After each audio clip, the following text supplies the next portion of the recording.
साफा पहनने से बीपी भी कंट्रोल रहता है? जी। ब्लड प्रेशर जो है वो अ, कई हद तक कंट्रोल हो जाता है, क्योंकि जब साफा पहनते हैं तो हमारे सर जो है वो पूरा ढका रहता है। तो बीच रास्ते में मैंने 3-4 बारातों के साफे खुलवा करके दोबारा बांधे हैं, कि वो दिखने में अच्छे लगे, अच्छा।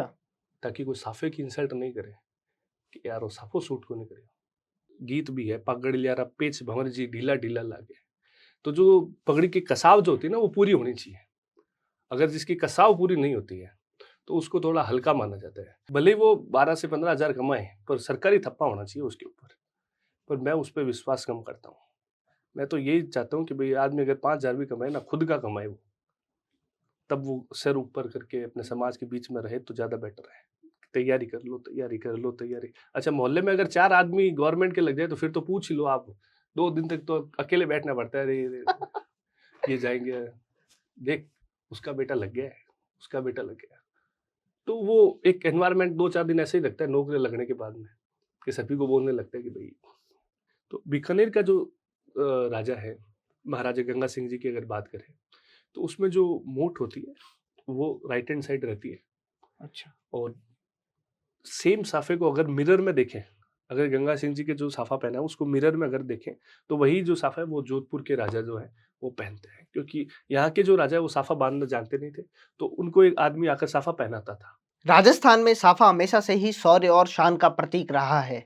लोग सांस्कृतिक महोत्सव, पारिवारिक पर्व और सामाजिकता के आधार पर भी अलग-अलग तरह के साफे पहनते हैं।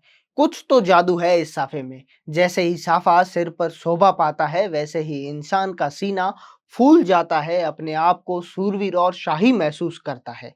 हालांकि आज के दौर में इस पहनावे का दायरा संकुचित होने लगा है, लेकिन संकुचित हो रही इस सांस्कृतिक धरोहर को विस्तार देने में कई साफा प्रेमियों ने योगदान दिया है।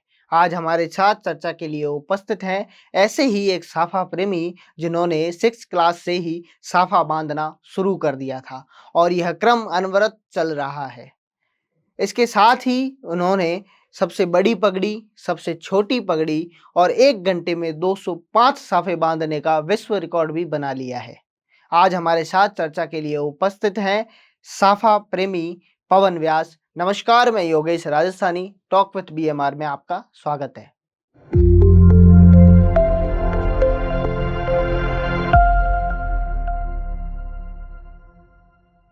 पवन जी, टॉक विथ बीएमआर में आपका बहुत-बहुत स्वागत है। Thank you. आपकी पिछली काफ़ी पीढ़ियाँ साफे बांधने का काम करती आई हैं, जी, तो उनको देख के इच्छा होना तो स्वाभाविक है। लेकिन जी। आपने इसको प्रोफ़ेशनली कब से शुरू किया? देखिए, मुझे ऐसा लगता है कि जब तक आप किसी कार्य को प्रोफ़ेशनल तरीके से नहीं करें, तो लोग उस कार्य को बहुत हल्का लेना लग लग जाते हैं। तो वही कारण रहा कि भई कला को कला की तरह रिप्रेज़ेंट करना और उससे घर में कुछ आमदनी भी हो। तो मैंने जब साफा बाँधना सीखा, उसके साल डेढ़ साल में ही हमने पूरे परिवार ने ऐसा काम चालू कर दिया जिससे परिवार की आय पर भी थोड़ा फ़र्क पड़े और एक अच्छा काम भी दिखे और थोड़ा उसमें और ज़्यादा विस्तार हो सके, तो इसलिए हम और आगे के लिए चलते रहे। नहीं, कितना टाइम हो गया आपको ये साफा बांधते लगभग? मैंने जब साफा बाँधना सीखा, तो मैं कम से कम 11 साल का था, 2009 की बात है। अच्छा। और 2009 में क्लास 6 में था मैं, तो छठी क्लास से मैं साफा बाँध रहा हूँ और उस समय सीखा था और आज देख लीजिए 15 साल हो गए लगभग। 15 साल से आप साफे जी, बांध रहे हैं। और अभी इन दिनों ये ज़्यादा चर्चा में आ गया, वो पुरानी फैशन वापस आने का कह सकते हैं हम, या हम ये कह सकते हैं कि अब लोगों में क्रेज़ बढ़ रहा है वापस साफे जी। में। देखिए, आजकल जो फ़ैशन है, वो इस तरीके का हो गया कि लोग अपने कपड़ों के साथ में जो मैचिंग का साफा है, वो पहनने की इच्छा रखते हैं। देखते हैं कि कौन-सा अच्छा लग रहा है, कौन-सा अच्छा नहीं लग रहा है। तो आजकल जो ट्रेडिशन अपना पहले था कि लाल चुनरी का साफा पहनना है, लहरिये का साफा पहनना है, तो वो हट कर के एक नई डिज़ाइन के प्रिंटेड साफे भी आने लगे, जो ट्रेडिशन को फ़ैशन में अपने चेंज कर रहे हैं। और वही फ़ैशन जो है वो जिस तरह से बढ़ रही है और वही कारण रहा है कि भई लोकप्रियता जो साफे की वो वापस से शुरू हो गई है और लोग हर फ़ंक्शन में आजकल साफा पहनना पसंद करते हैं। बात आई कि कलर की, या चुंदड़ी का साफा होता है और भी जी, अलग-अलग लहरिया होता है और भी बहुत सारे ऐसे जी, प्रकार होते हैं साफे के। तो ये भी नियम है कि हम महीने के हिसाब से साफे पहनते हैं? जी। ये महीने के हिसाब से साफा पहनना राजस्थान की पुरानी रीत रही है। चैत्र, वैशाख, जेठ, आषाढ़, सावन, तो इन सभी के जो है ना वो रंग फिक्स करके रखे हैं कि चैत्र में ये कलर पहनना है, फागुन में सतरंगी पहनना है और उसमें पीला पहनना है। तो उसका ये पूरा चार्ट है। उस चार्ट को लोग पहले फॉलो करते थे ताकि उनका जो नेचर है, उनकी जो हैप्पीनेस है, जैसे फागुन के महीने में लोगों की हैप्पीनेस जो है, तो बसंत पंचमी का जो कलर है पीलापन पहनते हैं। तो वो कारण है कि उस त्योहार को ऐसी उमंग जो है, ऐसा उत्साह मिलता है उस रंग से, तो वही कारण है कि लोग पहले इसका एक कलर चार्ट है वो तैयार करके रखा हुआ होता था और उसके हिसाब से साफा वो पगड़ी पहनते बात आपने फागुन की छेड़ ली और होली की छेड़ ली, थे। तो मैं बीकानेर की होली तो वैसे भी अपने आप में फ़ेमस है। जी, तो मैं ये पूछना चाहूँगा उस समय कोई अतरंगी साफ़ों की भी फ़रमाइश होती है फिर? उसमें तो भिन्न-भिन्न तरीके के साफे पगड़ियाँ बनती है। वो एक ऐसा त्योहार है जो लोग अपने मस्ती में निकालते हैं और फुल एन्जॉय करते हैं। तो उसमें हर बार हर आदमी को ऐसा लगता है कि इस बार कुछ अलग पहने हम, कुछ अलग कलर का हो, कुछ डिफरेंट बंधा हुआ हो या ऐसी डिज़ाइन हो जो अभी तक हुई नहीं हो। तो हर एक लोग की अलग-अलग फ़रमाइशें होती हैं और वही फ़रमाइशें हमारे दिमाग पे जोर डाल देती है कि इस बार क्या कुछ नया किया जाए। ए ऐसा भी होता होगा फ़ोटो लेके आते होंगे कि भई ऐसा बिल्कुल, बाँधो? बिल्कुल आते हैं। अभी वो धीरेंद्र शास्त्री जी का है अच्छा, और बाजीराव मस्तानी का है। तो शिंदे शाही पगड़ी है, तो ये जो बॉलीवुड में जो जिस तरीके से उसका बढ़ता है क्रेज, वैसी डिजाइन सामने आ जाती है फोटो की कि हमारे को तो इस बार ये वाली ड्रेस पहननी है तो ये वाला साफा तैयार करो, तो हमें वही तैयार करना पड़ता है।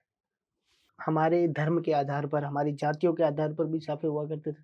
जी, देखिए, साफा संस्कृति एक ऐसी संस्कृति है जो हमारे पहनावे को दर्शाती है और पहले जो लोग थे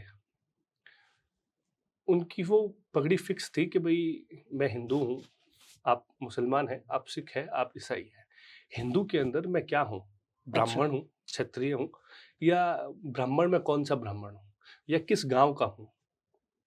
मैं बनिया हूँ, तो मैं किस शहर में रहने वाला हूँ, किस जगह का हूँ और मेरी पाग वो होगी, मेरा साफ़ा वो होगा। तो मेरी जो साफ़ा जो पहनूँगा मैं, वो इस रंग का होगा। अगर मैं ब्राह्मण हूँ और मैं बीकानेर का हूँ, तो मैं लाल कलर का साफ़ा पहनूँगा। गोल, जैसलमेर का गोल हूँ साफ़ा। जी, अच्छा, जैसलमेर का हूँ, तो जैसलमेरी शैली का बाँधूँगा। जोधपुर का हूँ, तो जोधपुर की शैली का बाँधूँगा। वही पेचे में महेश्वरी जो है, वो पेचा तो केसरिया रहता है, उसकी जो पटलियाँ होती है, उसकी संख्या में बढ़ोतरी होती जाती है। महेश्वरी है, तो 7, ओसवाल है, तो 11, सोनार है, तो उससे 2 ज़्यादा। फिर और ज़्यादा जो-जो पहनता रहता है ना पटलियों में, तो उसको ज़्यादा बड़ा सेठ माना जाता है। अच्छा ये भी हाँ जी। तरीका है देखने का। तो जिस सेठ की पगड़ी में पटलियाँ ज़्यादा उसे होगी, तो वो सबसे ज़्यादा पैसे वाला लोग माने जाते थे और वही कारण है कि एक छोटा-सा एक गीत भी है, "पगड़ ल्यारा पेच भंवर जी ढीला-ढीला लागे।" तो जो पगड़ी की कसाव जो होती है ना, वो पूरी होनी चाहिए। अगर जिसकी कसाव पूरी नहीं होती है, तो उसको थोड़ा हल्का माना जाता है। तो जो लोग धनाढ्य लोग थे, वो एकदम फिनिशिंग से अच्छे तरीके से पाग को सजा कर रखते थे और एकदम टाइट पेच रखे हुए। और पूरी प्रेस करके, पूरी कड़प लगा कर के उस साफ़े को पहनते थे और वही साफ़े का नियम होता था। बीकानेर का मेन जो है वो गोल साफ़ा है, जी, गोल साफ़ा है, जिसके ऊपर जो है वो छुरंगा निकला होता है। फूल जैसा जो होता है। जी, इस बार कैमल फेस्टिवल जो आयोजित हुआ, उसमें पहली बार बीकानेर के रहने वाले लोगों ने उसमें पार्टिसिपेट किया। हर बार विदेशों के जो लोग हैं उसमें पार्टिसिपेट करते थे और उनके लिए ही वो खुला रहता था।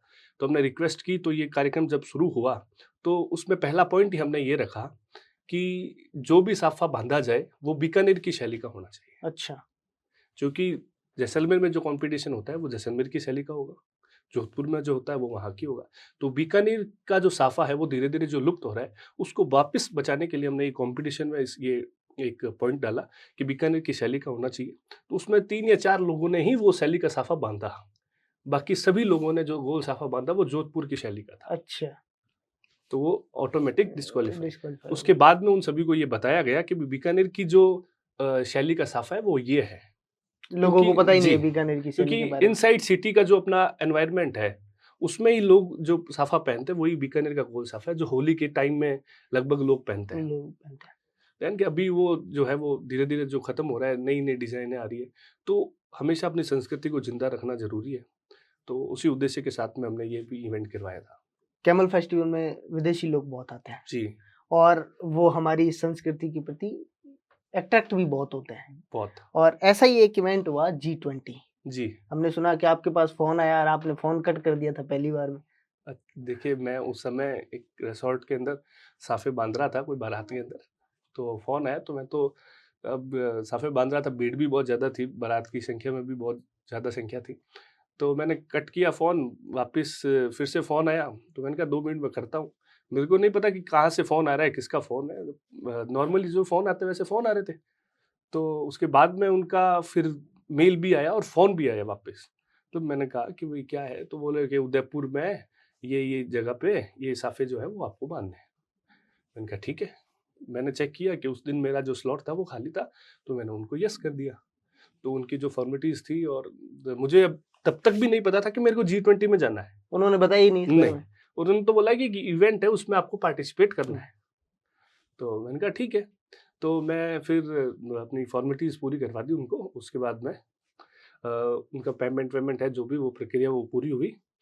8 से 10 दिन पहले ये सूचना आई थी अखबार में कि भई उदयपुर के सिटी पैलेस के अंदर, मानेक चौक के अंदर ये जो है वो होगी। कार्यक्रम होने और वाला है। मेरे वापस मेरा इवेंट चेक किया, तो उसमें वही-वही प्लेस और वही-वही टाइम था। मैंने कहा अपने तो उधर जा रहे हैं फिर। हमने जो इवेंट वालों ने जो दिया अपने को वो ये सेम था। तो मैंने कहा यार अपन तो जी20 में जा रहे हैं। तो मैंने फिर वापस कन्फर्म किया उनको फ़ोन करके कि भई ये कार्यक्रम क्या है? कि ये जी20 शेरपा मीटिंग है, हमारा अपने जो है वो इसीलिए आपको बुलाया है। तो मैं तो शॉक था कि भई मैं एक छोटा-सा कलाकार अगर बहुत बड़े इवेंट में जाए तो उसके लिए एक जो खुशी होती है, तो वो खुशी मेरे अंदर झलक रही थी। और G20 के बाद आपने जो सबसे बड़ी पगड़ी बाँधी, तो आपके पास अभी फ़िलहाल 3 वर्ल्ड रिकॉर्ड हैं। जी। तो आपने ऐसा कुछ सोचा है कि सारे वर्ल्ड रिकॉर्ड पगड़ी के जो है वो मुझे ही लेना है? जी, बिल्कुल सोच रखा है। तो आगे का क्या प्लान है? और मैं आगे पहले इन 3 जो आपके पास रिकॉर्ड है उसके बारे में जानना चाहूँगा।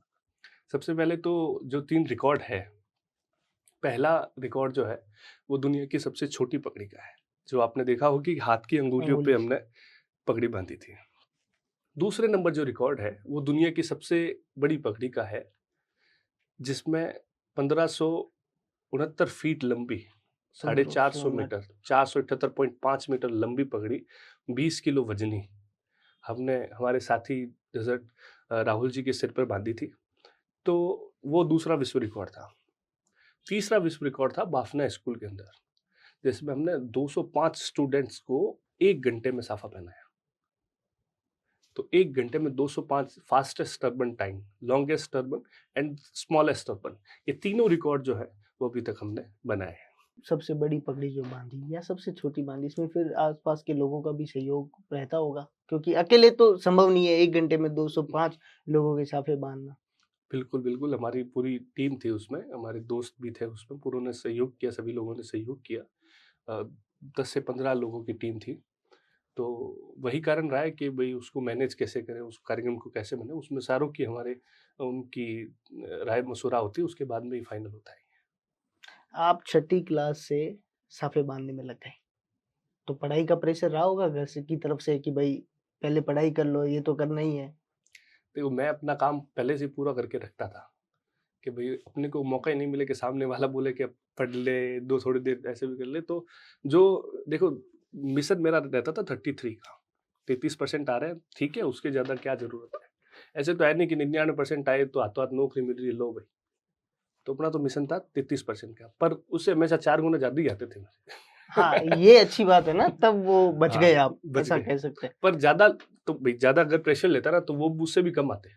हाँ, तो ये देन के भई फ्री माइंड रहो और सब चीज़ देखते भी रहो, पढ़ाई भी करते रहो और अदर एक्टिविटी में भी आप पार्टिसिपेट करते रहो। ताकि अपना जो शेड्यूल है, उसको ऐसे ही सेट करो कि किसी को कहने का, बोलने का मतलब ही नहीं। एकेडमिक पढ़ाई कहाँ तक हुई आपकी? क्या कर रहे हो फिलहाल आप? मैंने इलेक्ट्रॉनिक्स में डिप्लोमा कर रखा है इंजीनियरिंग में, उसके साथ में हमने बीए भी कर रखा है फाइनल ईयर, और अभी हम एमए की तैयारी कर रहे हैं। एक उम्र के बाद जॉब का प्रेशर होता है, हुँ। पढ़ाई का भी अलग से प्रेशर होता है, हुँ। तो वैसा भी फेस करना पड़ा होगा आपको?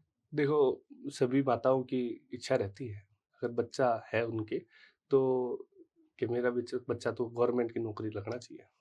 हाँ, हमारे अगर शहरी सभी के इलाके की बात करूँ, मैं बाहर की नहीं करूँ, तो बिल्कुल हमारे तो ये होता ही है कि बच्चा कुछ ना करे तो एक एलडीसी लग जाए, ज़्यादा हाँ, ज़रूरत नहीं है। भले ही वो 12 से 15 हज़ार कमाए, पर सरकारी थप्पा होना चाहिए उसके ऊपर। पर मैं उस पे विश्वास कम करता हूँ। मैं तो यही चाहता हूँ कि भई आदमी अगर 5 हज़ार भी कमाए ना, खुद का कमाए वो, तब वो सर ऊपर करके अपने समाज के बीच में रहे तो ज़्यादा बेटर है। खैर सरकारी योजनाएँ अच्छी हैं, सरकारी तंत्र अच्छा है और सरकारी नौकरियाँ भी अच्छी हैं, पर सभी का अपना-अपना मत है और मेरा मत यही है कि आप जो करो वो दुनिया हमेशा याद रखे और आपके जीवन में सर्वश्रेष्ठ करो और लोगों के लिए एक नई पहचान बनाइए। नहीं, घर की तरफ से तो प्रेशर था ही। घर की तरफ से किसके पास प्रेशर नहीं रहता है।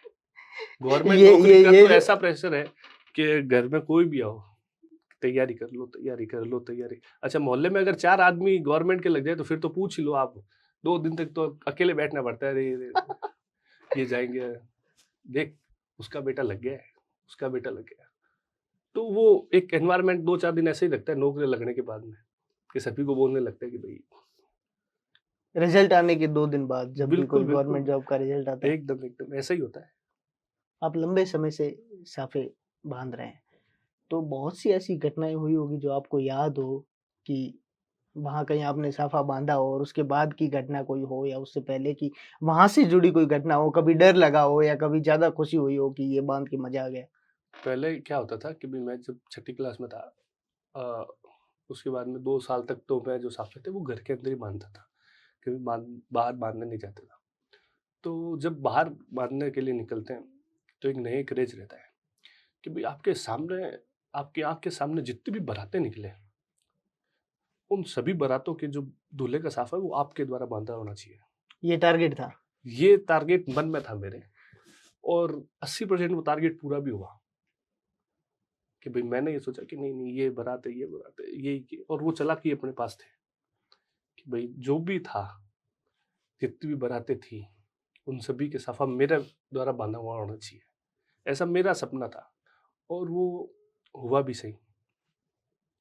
उसमें से 4-5 जब बारातें ऐसी निकलती है, जिसमें आपने साफा नहीं बाँधा और एकदम बेकार से साफे बाँधे हुए हैं और एकदम लपेट सा दिया हो, तब बड़ा दिल जो है ना वो दुखता है कि यार, किसने टोपी पहना दी इनको, ये तो मज़ा नहीं आया।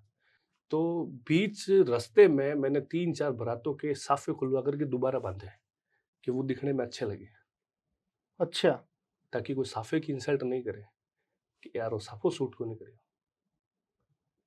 तो दूल्हे के? दूल्हे के, कि मैं तो चला के बोल देता हूँ, भाई जी थानो साफो सही क्यों नहीं? तो वो साफो दोबारा सही करवाता हूँ उसको। फिर बाद वो फोटोग्राफर भी कहें तो खड़े होके कि नहीं, नहीं अबे ठीक लागो थोड़ा। जानते तो तो है ही लोग आपको कि हाँ, आप साफे बाँधते हैं। वे जानते तो थे ही, पर ये है कि भई एक था कि भई किसी के सिर के ऊपर वो सरताज सजे, तो वो ऐसा सजे कि वो उसकी ज़िंदगी का सबसे खुशी का, उमंग का लम्हा हो और लोग हमेशा उसको याद करें। अगर वही लम्हा अच्छा नहीं होगा, तो मुझे नहीं लगता कि कोई साफा बाँधना पसंद करेगा।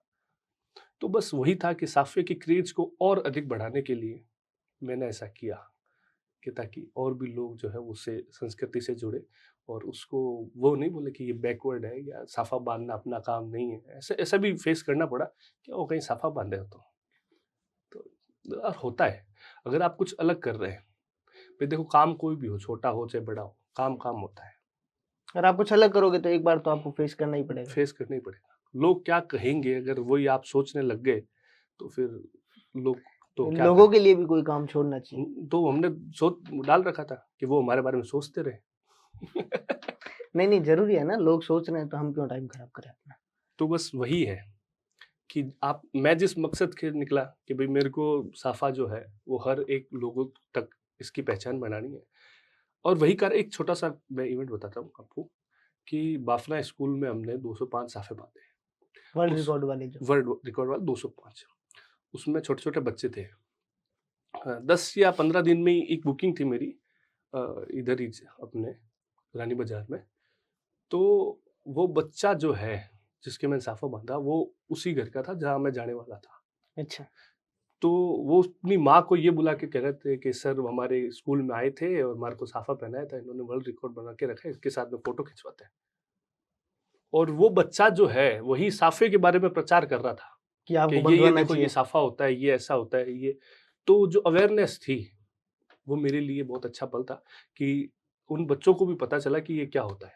नहीं तो ऐसा था कि सर पर लपेटने वाला कपड़ा है, पर उसके अंदर की जो चीज़ है, उसकी जो महत्वता है, उसकी जो कला है, उसके बारे में किसी को नहीं पता था। तो वो मेरे लिए बहुत खुशी की बात थी कि हर बच्चे के मुख पर जो था, वो पगड़ी थी, साफा था।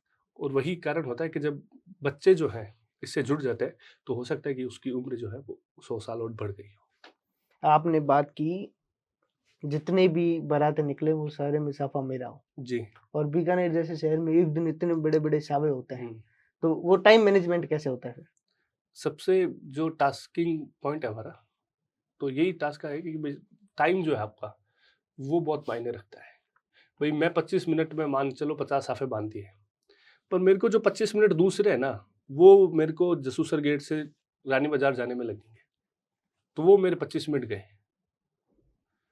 तो हमने क्या कर रखा उसके बाद में, जैसे ये आते थे, तो हमने जैसे परिवार में 10-15 लोग हैं, तो रानी बाज़ार का एरिया जो है वो 4 जनों को सौंप दिया अच्छा, कि भई आमने-सामने ही सारे मैरिज प्लेसेस हैं, तो वो एरिया उसके पास है, जसूसर गेट का इसके पास है, तो 5-6 प्लेस ही है, जैसे लालगढ़ है वो, तो यही हमने डिस्ट्रीब्यूट कर रखा कि भई यहाँ की तू इधर से इधर चले जाना, ताकि जो ट्रैवलिंग टाइम है वो कंज़्यूम ना हो जाता। पहले ही चार्ट बना लेते पहले होंगे ही आप। चार्ट हो गए, वो पहले ही फिक्स हो जाता है कि भई इस दिन की इतनी बुकिंग है और इस जगह की है।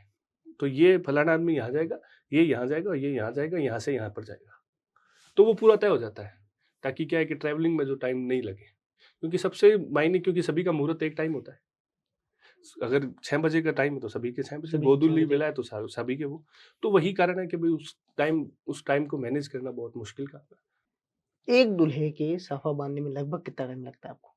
1 मिनट दूल्हा है तो, क्योंकि उसमें वो कलंगी भी सेट करनी पड़ती है, तुरा भी सेट करना पड़ता है, मावड़ भी लगाना पड़ता है, तो 1 मिनट तो लग जाता है। 1 मिनट मात्र? हाँ, ये साफ़ा 30 सेकंड में साफ़ा बन जाएगा, बाकी 30 मिनट, डेढ़ मिनट मान लो आप, तो उसमें सारा वो जो है कलंगी-वलंगी, मावड़-वावड़ सब लग जाता है। और जो लोग अभी खड़े रहते हैं दूल्हे वेट करने के लिए कि अब तो आधे घंटे लगेंगे साफे। हाँ, कभी-कभी ऐसा भी हुआ है, लोग सोचते हैं कि उसको पहले कपड़े पहना कर रख लें, नहीं तो साफ़े वाला ही आधे घंटा लेगा, और जब मैं जाता हूँ तो हाथों-हाथ खेल ले। तो लोग जितना शेरवानी में, पजामा में और जुराब पहनने में समय निकालते हैं ना, उससे भी आधा समय साफ़ा बन जाता है। मतलब बहुत ज़्यादा फास्ट स्पीड हो गई अब आपकी बाँधते-बाँधते। हाँ, वो प्रैक्टिस हो गया तो फिर वो ऐसे-ऐसे चलता ही रहता है। हमारी पहले भी शुरुआत में भी बात हुई कि जब आप साफे बाँधते हो तो हुँ, आस-पास के लोग या जो लोग इसको काम नहीं समझते, हुँ, वो ये कहते हैं कि कोई और काम करना चाहिए या साफा बाँधता है ज़्यादा कुछ बड़ी बात नहीं है। हुँ। तो अब आपको लगता है कि साफे को एज़ ए करियर लिया जा सकता है? बिल्कुल लिया जा सकता है। देखिए, साफ़ा बाँधना एक कला है, और कला को जीवित रखना, वो हमारा परम धर्म है कि भई कला जो भी है वो जीवित रहनी चाहिए। जो कला अगर जीवित रहेगी, तो वो कई रोज़गार के अवसर जो है वो पैदा करेगी। अगर कोई व्यक्ति साफ़ा बाँधना सीख रहा है और जो सीखना चाहता है, तो मैं उसको बहुत ही गर्व महसूस करूँगा कि उसने ये कदम उठाया है, और उसके लिए कई आयाम खुले हैं। भई जैसे मैरिज लाइन है, वो भी शादियाँ जो होती है, उसमें साफ़ों की बहुत ज़्यादा डिमांड है। और जो धार्मिक रैलियाँ भी होती है, दूसरी रैलियाँ भी होती है, तो उसमें भी साफ़ों का बहुत ज़्यादा क्रेज़ है। तो बहुत ही ज़्यादा संख्या में साफ़े बनते हैं, और 6 महीने में आदमी साल भर का कमा लेता है, उससे ज़्यादा क्या अच्छा, चाहिए? सही है 6 महीने रेस्ट हो जाए, 6 6 महीने में महीने, आपने पूरा कमा लिया। बिल्कुल। तो बस वही कारण है कि भई अगर इस कला को सदुपयोग करें और अच्छे से करें, तो कई आय के स्रोत भी खोलती है। आपने एक साफे को अलग तरीके से प्रेज़ेंट कर दिया समाज के सामने। जी, अब लोग चाहते हैं कि मैं भी पवन व्यास जैसा साफा बाँधूँ, और बहुत नए लोग भी सीख रहे हैं जी। लगातार। तो हम कह सकते हैं कि वो आपकी बदौलत ही हुआ है शहर में। देखो, मैं नहीं जानता किसकी बदौलत हुआ है। मैं तो देखो मेरा काम कर रहा था, और मैं मेरा काम जो पूरी शिद्दत के साथ करता हूँ और आगे भी करता रहूँगा। मैं इस कला को आगे बढ़ाने के लिए, मुझे लगता है कि भगवान ने मेरा जन्म दिया है, तो उसी उद्देश्य के साथ में मैं आगे बढ़ता रहूँगा, और जो लोग जुड़ रहे हैं उनका बहुत-बहुत धन्यवाद। और पिछले 2 साल से जो इस कला के क्षेत्र में लोगों का जो प्यार है वो बढ़ा है, तो बहुत अच्छी बात है। इस कला को जीवंत करने में मेरा एक छोटा-सा रोल है, तो मैं उस अपने आप को सौभाग्यशाली मानता हूँ कि लोग मेरे से इंस्पायर होकर अगर साफा बाँधना सीख रहे हैं, तो मेरे लिए बहुत गौरव की बात है। आपके पास भी आते होंगे बच्चे कि हमें सिखा दो नहीं, बाँधना? बिल्कुल आते हैं, बहुत लोग आते हैं साफा सिखाने के लिए। मैं तो यही बोलता हूँ कि होली के टाइम आ जाना, ताकि आपको क्या है सिर भी मिल जाएँगे किसके ऊपर। नहीं तो क्या होता है कि वो बोलते हैं ना कि मेहंदी जो बनाने वाली होती है ना, हाथों वो से। बोर नहीं होती। मेहंदी जिसके हाथ पे लगती है वो बोर हो जाता है बैठे-बैठे। हुँ। तो मैं अगर साफा आपके सिर पे बाँधना सीखूँगा ना, तो आप तो बोर नहीं होंगे। आप तो बोर हो जाएँगे, पर मैं बोर मैं नहीं वो हूँ। नहीं सही। बस वही कारण है। और हम बात करते हैं वापस पहले वाली बात पे आते हैं हुँ। कि आप अभी साफे के अलावा क्या करते हैं? साफे के अलावा हमारी एक कंपनी है जिसमें हम डिजिटल सर्विसेज प्रोवाइड करते हैं, गवर्नमेंट के लिए भी और प्राइवेट के लिए भी। डिजिटल मार्केटिंग है और डिजिटल सर्विसेज के रिक्वायरमेंट पोर्टल्स है या फिर वेबसाइट्स है या ऐप्स है, जो भी जो डिजिटल सिस्टम से कनेक्टेड है वो सारी सर्विसेज हम प्रोवाइड करते हैं। आपके पिताजी भी साफा बाँधते हैं, जी। ताऊ हाँ, जी भी बाँधते हैं बिल्कुल। और आपके पिताजी शायद नक्शे का काम करते हैं। जी, ड्राफ्टमैन भी है और एस्ट्रोलॉजी का काम भी करते हैं, और साथ साथ में कुछ कविताएं कुछ पहले लिखा करते थे जो आकाशवाणी में अभी तक प्रकाशित भी हुई है। तो आपकी रुचि नहीं हुई एस्ट्रोलॉजी में? एस्ट्रोलॉजी में रुचि थी, 10वीं पास की थी, उसके बाद में 3-4 महीने का जो टाइम था, फ्री थे तो जो अध्ययन किया मैंने, लगभग 6 महीने तक अध्ययन किया उसका, और उस टाइम एक अलग क्रेज़ था एस्ट्रोलॉजी को लेके, तो बिल्कुल मैंने थोड़ा बहुत उसके बारे में जाना है, पहचाना है। और नक्शे को? हाँ, नक्शे को भी मैंने वो जो सॉफ्टवेयर जो डिजिटल जब होता है कार्यक्रम, तो उसमें यंग जनरेशन की ज़्यादा ज़रूरत पड़ती है। तो जब ये नक्शे का काम पहले हाथ से बनते थे, उसके बाद में जैसे ही वो कंप्यूटराइज़ हुआ, तो हमारा भी थोड़ा बहुत है कि सहारा हम लगा देते हैं, और उस सॉफ्टवेयर में जो भी काम होता है, वो ऑब्वियसली हम करते हैं। तो इसका मतलब जो पिताजी के पास जो 3 गुण थे, वो तीनों गुण ले लिया आपने। आप साफे के साथ-साथ समाज सेवा में भी या सामाजिक जो कार्यक्रम होते हैं, उसमें भी एक्टिव रहते हैं। ऐसा हमने देखा जी। है बहुत बार कि हमें आगे-आगे से एक चमकदार चेहरा अगर दिखता है, वो साफा पहना हुआ तो वो आपका होता है। तो अभी आप रोटरेक्ट जो हुँ, मरुधरा क्लब है, उसके प्रेसिडेंट हैं जी, और उनका अभी एक कार्यक्रम भी हुआ, हर जो घर काम। श्री राम की जो मंदिर में जो प्राण प्रतिष्ठा मूर्ति की जो हुई थी, हुँ, वैसी ही प्रतिमाएँ आपने 2100 परिवारों को भेंट की या वहाँ तक पहुँचाई। वो क्या कार्यक्रम था पूरा? जी, हर घर राम अभियान। तो इस अभियान के तौर में हमारी पूरी जो टीम है, हमारा पूरा क्लब है, उसका एक सपना था कि हर घर में राम होना चाहिए। अगर अयोध्या में राम इतने सालों के बाद में आए हैं, तो क्यों ना इस राम को हर घर-घर तक पहुँचाया जाए। तो हमने वैसी की वैसी प्रतिमा बनवाई और उसके 2100 पीस बना कर के बीकानेर मँगवाए, और पूरी टीम ने कार्यक्रम करके हर घर राम अभियान के नाम से उस 2100 लोगों को वितरित की। और जब लोगों ने अपने घर पर जाकर उसको अपने सेवा में विराजमान किया और उसके फ़ोटोज़, वीडियोज़ जब मेरे पास आए, तो मैं अभिभूत था कि ऐसा लग रहा था कि जीवन में बहुत बड़ा काम कर दिया। अगर मैं एक घर में सेवा, ठाकुर जी की सेवा पहुँचाने योग्य हूँ, तो मैं अपने आप को बहुत सौभाग्यशाली मानता हूँ। वो 2100 परिवारों तक आपने राम पहुँचा दिया। जी, और अब प्लान है उसका सीज़न 2 का भी मैंने सुना था कि सीज़न 2 या जी, जल्द ही हमारी पूरी टीम जो है उसके ऊपर डिस्कस कर रही है। हम इसका एक डिजिटल फ़ॉर्म जो है उसमें कोशिश है कि जल्द ही प्रकाशित करेंगे और लोगों के बीच में लाएँगे, ताकि और भी लोग, 2100 लोग तो बहुत कम होते हैं। बीकानेर में जितने भी परिवार हैं, मैं चाहता हूँ कि उस हर एक परिवार के घर में रामलला विराजमान होने चाहिए। तो उसी उम्मीद के साथ में हम इसका जल्द ही 2.0 वर्ज़न भी लॉन्च करेंगे। आपने बीकानेर के विधायक से लेकर मैं वापस आऊँगा साफे पे ही क्योंकि आज हमारी मेन जो बात है वो साफे पर है। आपने बीकानेर के विधायक से लेकर प्रधानमंत्री नरेंद्र मोदी तक के लिए साफे बनाए हैं। जी, तो वो क्या क्षण था जब आपका बाँधा हुआ साफा प्रधानमंत्री को पहनाया गया था? देखिए वो मेरे लिए अनएक्सपेक्टेड था। 2 बार मेरे द्वारा बाँधे गए साफ़े मोदी जी के सर के ऊपर सजे, और उस पल को उस वो मेरी रील भी बहुत इंस्टाग्राम पे वायरल हुई, और उससे मेरे पास मुकाम भी बहुत आए। कि यार वो आदमी तो मोदी जी साफा बांधे।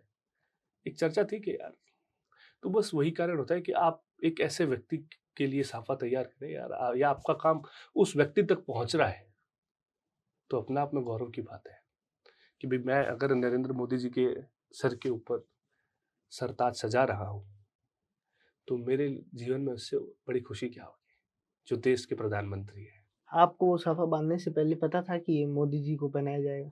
जी, मैंने 4-5 साफे तैयार किए अलग-अलग डिज़ाइन में, उसमें से एक सेलेक्ट हुआ और वही उनको लगा। तो वो तय था कि इन 5 में से एक तो उनको पहनाएँगे ही पहनाएँगे।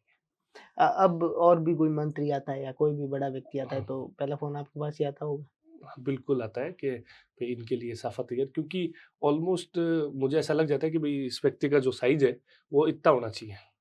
जैसे अमित शाह जी आए थे अभी और मुख्यमंत्री जी आए थे, तो उस हिसाब से हम साफा तैयार करके रखते हैं कि भई इनके सर का जो साइज़ है सभी का अलग-अलग होता है, तो उस तरीके से हम उसको तैयार करके देते हैं। किसी का बड़ा होता है, किसी का सर का साइज़ छोटा भी होता है, तो उस हिसाब में हमने सांचे बना के रखे हैं अलग-अलग। जैसे अभी गणगौर का अभी सीज़न चल रहा था, उसमें भी जैसे ईश्वर जी है, तो उनके भी अलग-अलग तरीके के साफे की फैशन चली हुई है अभी। तो उसमें भी अभी अलग-अलग यूनिक से डिज़ाइन्स जो है हमने निकाले थे और वही जो है मार्केट में भी अवेलेबल था। वो जो लकड़ी के जो साँचे होते हैं उसी पे। बिल्कुल, उस पर तैयार करके हम वापस उसको एक बार सेट हो जाता है, उसके बाद में वो खुलता ही नहीं है। नहीं, कभी ऐसा हुआ है कि आपने साफा बाँध के दे दिया और फिर से उस व्यक्ति के आया ही ना हो? नहीं, ऐसा हुआ ही, क्योंकि देखो अब तो ऐसा हो गया है कि भई मैं तो आपका जैसे फ़ोटो देख लूँगा तो मेरे को साइज़ पता चल गया कि भाई सर का ये है। देखिए 3 साइज़ होते हैं, 21, 22 और 23, अच्छा, और उससे ऊपर लेवल में जैसे है ना, तो 24.5 इंची का आदमी का सर होता है, उससे ऊपर होता ही नहीं है। अगर बच्चा है 7 साल से कम तो 18-16, और उससे भी छोटा है तो 12-14, तो वो फिक्स है साइज़, तो उसके अलावा साइज़ जाना ही नहीं है। वही दुकानदार देख के आपको टी-शर्ट नहीं देता, वैसे-वैसे हम साफे दे देते हैं।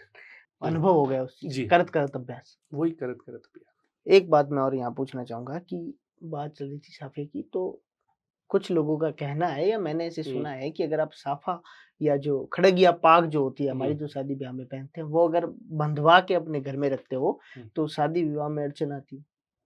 ऐसा तो कोई लॉजिक नहीं है। देखिए कि अगर साफ़ा बँधवा कर के बहुत से लोग हैं, भई मैं तो बाहर जैसे बेचता हूँ, तो वो साल-साल 2-2 साल तक खुलता नहीं है। होली, दिवाली या फिर जो भी अपने जो त्योहार है, लोग उसमें पहनते भी हैं।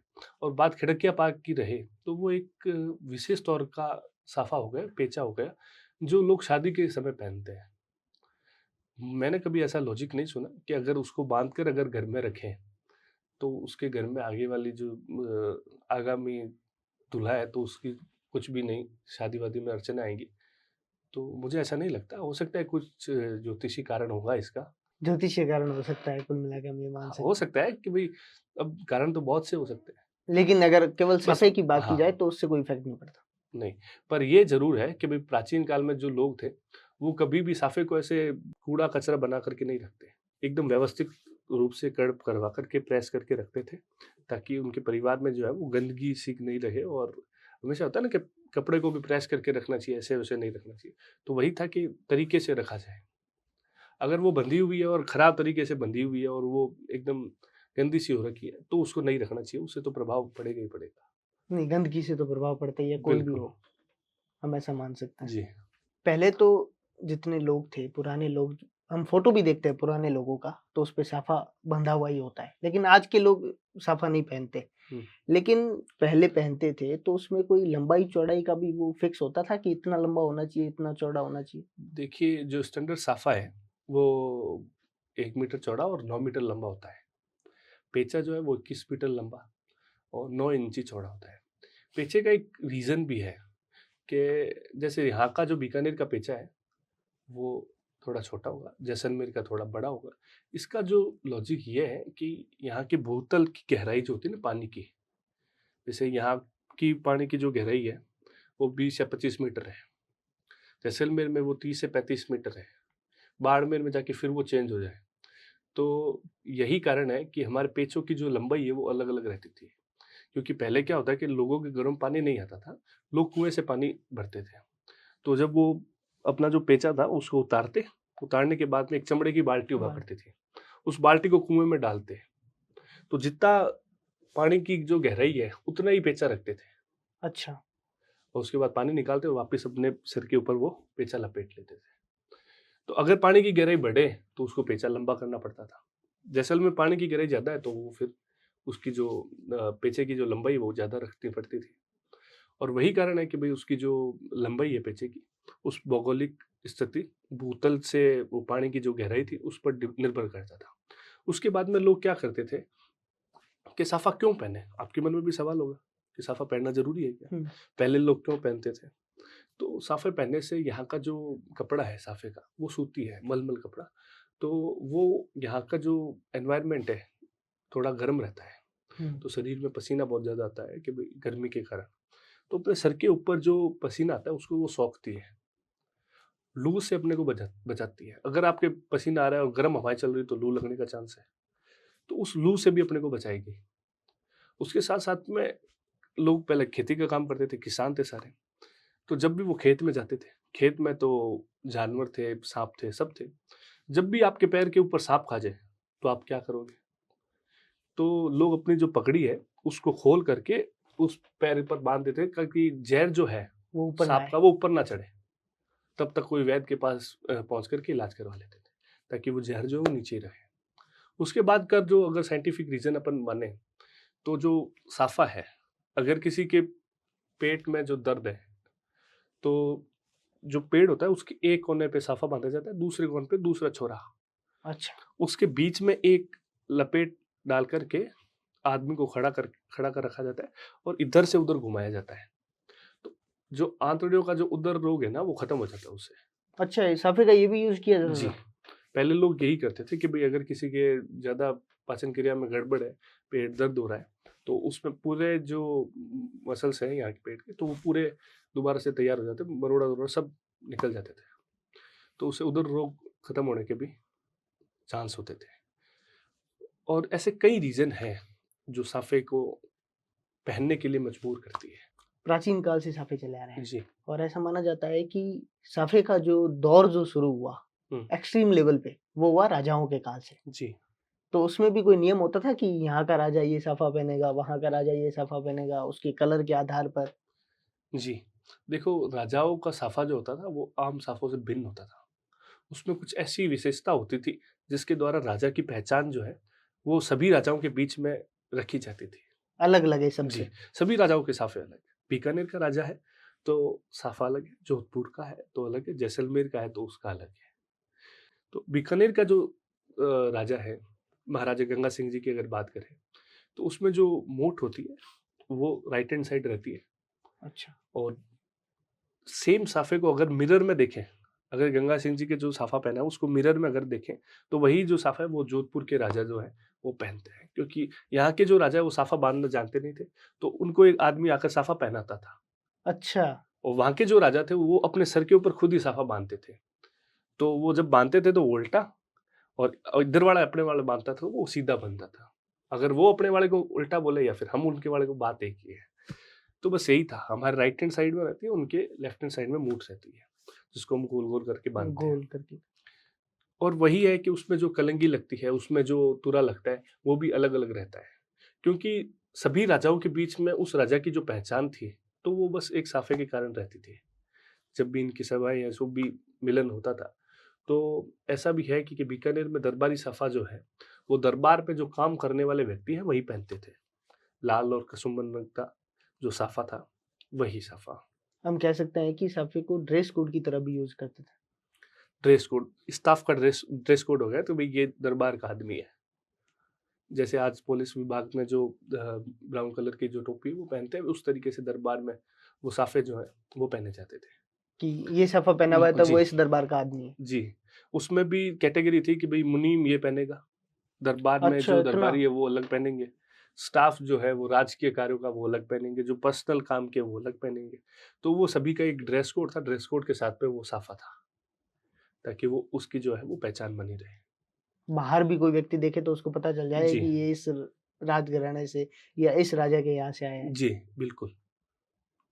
आपने विदेश यात्रा भी की है, जी, ऐसा हमने इंस्टाग्राम, फेसबुक पे देखा है। जी। तो आप कहाँ गए थे अभी?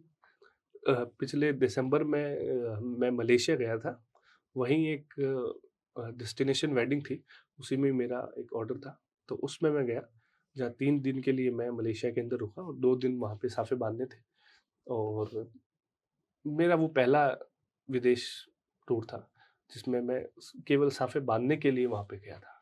वो कैसी रही यात्रा आपकी? बहुत ही शानदार रही और लोगों ने भी बहुत अच्छा सराहा कि भई वो ऐसा माहौल था कि लोग विदेश में जाने के बाद में भी अपने देश का महसूस करें कि हाँ, मैं अपने देश में ही हूँ, साफ़ा पहनने के बाद। तो तो वो ऐसी फीलिंग जिसके होती यहाँ है। आप गए थे साफा मानने, वो राजस्थान के थे? जी, वो राजस्थान के थे। एक जिसमें लड़के वाले राजस्थान के थे और लड़के वाले कोलकाता के थे। अच्छा। जी, और शादी हो रही थी मलेशिया में? मलेशिया में शादी हुई थी। अभी डेस्टिनेशन वेडिंग का दौर जो है, वो ज़्यादा चल रहा है, तो उस चक्कर में लोग क्या है वो भारत से बाहर भी शादियाँ जो है ऑर्गेनाइज़ कर रहे हैं। तो उसी सिलसिले में मैं मलेशिया गया था। हमारी इससे पहले भी जब बात चल रही थी ऑफ कैमरा, हुँ, तब आपने एक बात बताई कि साफा पहनने से बीपी भी कंट्रोल रहता है। जी। ब्लड प्रेशर जो है वो अ, कई हद तक कंट्रोल हो जाता है, क्योंकि जब साफ़ा पहनते हैं तो हमारे सर जो है वो पूरा ढका रहता है और कपड़ा जो है वो सूती कपड़ा रहता है, तो उससे नमी जो है वो भी कंट्रोल में रहती है। तो वही कारण है कि अगर किसी के ब्लड प्रेशर की समस्या भी है, तो वो कुछ घंटों तक अगर साफ़ा पहन के रखे, तो उसमें कई हद तक सुधार देखा जा सकता है। पवन जी, आप हमारे यहाँ पधारे, आपसे बहुत सारी बातें की, बहुत-बहुत धन्यवाद आपका। Thank you. बहुत-बहुत आभार।